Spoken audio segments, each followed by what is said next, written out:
সেই দিক থেকে আমি আমার বাবার প্রতি অনেক বেশি দুর্বল, কারণ ছোটবেলা থেকে বাবার সততাটাই দেখি সবসময়, সেটাকে ধারণ করি আবার আপনাদের সামনে অযুতাকে সত্তার হিসেবে সবসময় এসেছি। আমার নিজস্ব পরিচয়, আমার বাবা আমার সম্পত্তি। আজ আমার বাবা আপনারা সবাই ক্ষমা করে দিবেন, কারোর সাথে যদি কোনো ভুল ত্রুটি করে থাকে। আমরা আমাদের পরিবারের পক্ষ থেকে করজোর ক্ষমা চাচ্ছি আপনাদের, আপনারা ক্ষমা করে দিয়ে আমার বাবার সাথে যদি কারোর কোনো লেনদেন বা জানা পাওনা থাকে, আমরা দুই ভাই আছে, আমার বড় ভাই আছে, আমার পরিবারের অভিভাবক হয়ে গেছে, এখন আমাদের মেয়েটা যাচ্ছে, আমাদের সাথে যোগাযোগ করুন, আমরা আপনাদের দেনা পাওনা যা আছে সব দিয়ে দিব। আপনাদের কাছে আমার বাবার পক্ষ থেকে আবার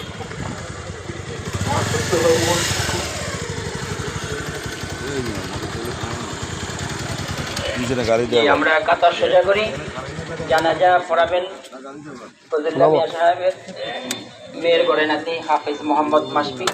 তিনি ওসিয়ত করে গেছেন তাকে তার জানাজা পড়ানোর জন্য।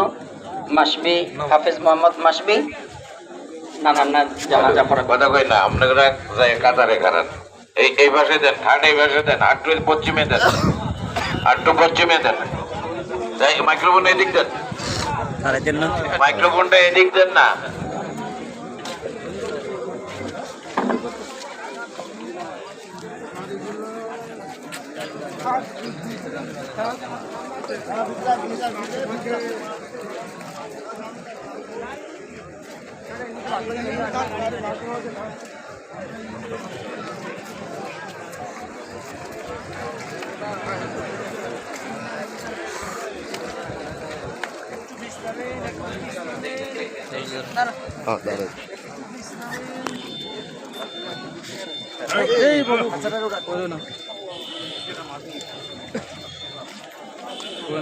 একদম খাওয়া হয় না,